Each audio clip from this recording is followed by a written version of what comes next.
मैनपुरी से बड़ी राजनीतिक खबर सामने आई है। समाजवादी पार्टी के सांसद डिंपल यादव ने अपने दौरे के दौरान केंद्र सरकार, बीजेपी और चुनाव आयोग पर जमकर निशाना साधा। हाल ही की घटनाओं में मृतकों के परिजनों से मिलने पहुंची सांसद ने कहा कि देश में बदलाव की शुरुआत पश्चिम बंगाल से होने वाली है, जिसका असर पूरे देश में दिखेगा। उन्होंने आरोप लगाया कि चुनाव आयोग निष्पक्ष नहीं है और बीजेपी के इशारे पर काम कर रहा है। डिंपल यादव ने महिला आरक्षण बिल को लेकर भी सरकार को घेरा और कहा कि महिलाओं को राजनीति में बराबरी का अधिकार मिलना चाहिए। साथ ही चुनाव प्रक्रिया पर सवाल उठाते हुए उन्होंने दावा किया कि वोट किसी को मिलता है, लेकिन सरकार किसी और की बनती है। ईवीएम को लेकर भी उन्होंने कहा कि कई देशों में बैलेट पेपर का इस्तेमाल हो रहा है और सपा भी इसकी मांग कर रही है। अंत में उन्होंने कहा कि जनता आप सब समझ चुकी है और देश में बदलाव का माहौल बन रहा है। पार्टी और आदरणीय श्रद्धेय नेताजी हमेशा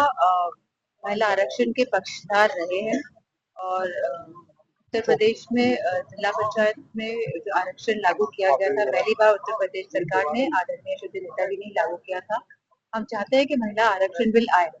और इसी के साथ समाजवादी पार्टी यही चाहती है कि अगर आरक्षण आ रहा है महिलाओं के लिए और बिना कास्ट सेंसस के आ रहा है क्योंकि आरक्षण, लेकिन हमारी ये मांग है कि आरक्षण में भी हमारी पिछड़ी महिलाओं को,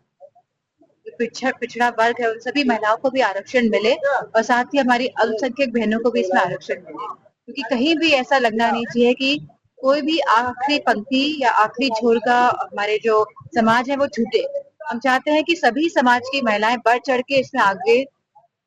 आए, जिससे कि उनका समाज भी मजबूत हो और सही मायने में आरक्षण महिलाओं को जो देने का जो प्रक्रिया है वो पूरी तरह से हम चाहते हैं फलित हो। जब बंगाल का चुनाव हो रहा है, ममता बनर्जी सीएम है वहाँ की और उन्होंने बड़ा आरोप लगाया बीजेपी चुनाव आयोग के से मिलकर उनका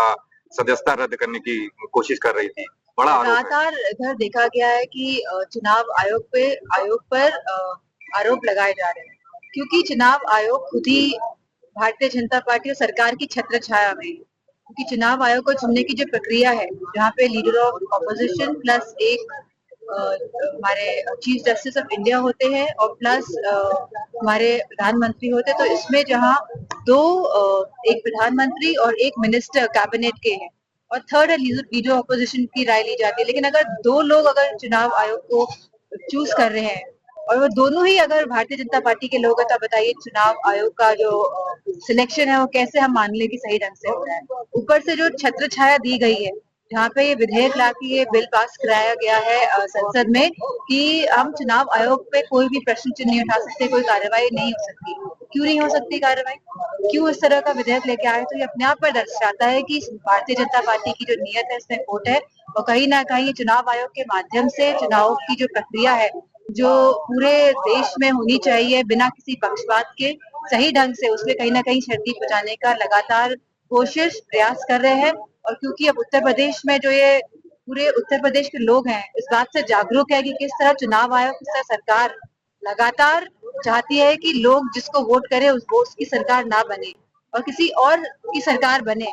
जिस तरह से भारतीय जनता पार्टी की सरकार बनी है अभी, जहाँ हमारे आसपास के न जाने कितने हमारे जो सांसद थे जो चुनने वाले थे उनको 2-2, 3-3 हजार वोट से हराया है। लेकिन बंगाल की लोग भी इस बात के तैयार है कि ममता बनर्जी वहाँ पे मुख्यमंत्री बनने जा रही है और उत्तर प्रदेश भी विकास के लिए और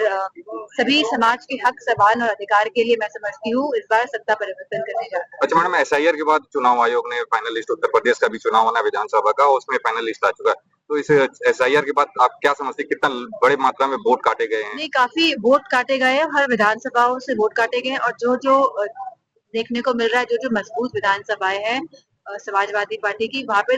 वोट प्रतिशत ज्यादा कटा है। तो इसको हम पूरी बूथ वाइज चेक करा रहे हैं, अगर इसमें कोई भी गड़बड़ी मिलेगी तो हम चुनाव आयोग या फिर सुप्रीम कोर्ट में जाएंगे। अच्छा एक आखिरी सवाल मैडम, युद्ध को लेकर शांति वार्ता का प्रयास किया गया था जो विफल हो गया है, क्या लगता है पाकिस्तान को इसको लेकर बहुत ज्यादा तारीफें मिली थी बटोरने को कि उन्होंने मध्यस्थता की थी, भारत की किरकिरी हुई, कैसे देखती हैं? तो तारीफ नहीं, आप लोगों ने नहीं कि सोशल मीडिया में लगातार पाकिस्तान की पहल का युद्ध विराम को लेकर जो उन्होंने प्रयास किया, इधर भारत सरकार ने, ये तो सब जानते हैं कि कौन पहल करवा रहा है, कौन करवा रहा है पहल, किसके कहने पे पहल हो रही है, हम सब जानते हैं।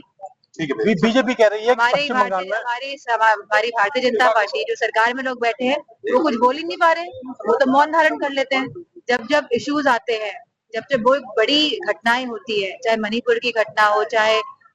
ईरान की घटना हो, चाहे वेनेजुला की घटना हो, चाहे देश में कोई बड़ी घटना होती है तो हमारी जो भारतीय जनता पार्टी के लोग हैं ये तो मौन धारण कर लेते हैं। कोई भी समाज से जुड़े हुए कोई भी मामले हो, अगर बहुत ही गंभीर मामला होगा तो मैं समझती हूँ सबसे जो ऊपर टॉप ब्रास है भारतीय जनता पार्टी का वो मौन धारण कर लेता है। राष्ट्रीय अध्यक्ष ने फिर से बोला है कि ईवीएम को बैन करना चाहिए, ईवीएम से चुनाव नहीं होने चाहिए। बिल्कुल, लगातार ये बात कही जा रही है और राष्ट्रीय अध्यक्ष जी के माध्यम से कही जा रही है, जो उत्तर प्रदेश के मुख्यमंत्री रह चुकी है, जो बहुत ही टेक्नोलॉजी को समझते हैं, जो पढ़े लिखे हैं। अगर ये बात कही जाए तो इसमें खास तौर पे जो भी कही जा रही है माननीय राष्ट्रीय अध्यक्ष की बात, उसपे मैं समझती हूँ कि बड़ी ही मजबूती के साथ बड़ा ही जो बात है ये सही कही जा रही है, उसमें पूरा बल है इस बात में। और अगर लोग अपने मत डालेंगे बटन ना दबा के बल्कि ठप्पा डाल के, तो मैं समझती हूँ कि ज्यादा सही रहेगा। बीजेपी कह रही है कि पश्चिम बंगाल बड़े में बड़े देशों में या जितने भी प्रगतिशील देश हैं आजकल कैसे वोट डाल रहे हैं, बैलेट पेपर से डाल रहे हैं। कोई भी मशीन से वोट डाल रहा हो तो बताइए, जर्मनी हो, अमेरिका हो, आसपास के हमारे देश हो, कोई भी नहीं डाल रहा है मशीन के द्वारा, मशीन के माध्यम से, क्योंकि आजकल टेक्नोलॉजी इतनी डेवलप हो गई है कि हम समझ ही नहीं पाएंगे टेक्नोलॉजी का प्रयोग किस तरह यह शासन प्रशासन और ये सत्ता के लोग कर रहे हैं। बीजेपी कह रही है पश्चिम बंगाल में परिवर्तन। राजनीति हो या क्रिकेट, देश विदेश की ब्रेकिंग हो या आपके मोहल्ले की बड़ी खबर, सब मिलेगा एक ही ऐप में, सबसे तेज और भरोसेमंद। अभी डाउनलोड करें दैनिक भास्कर डिजिटल।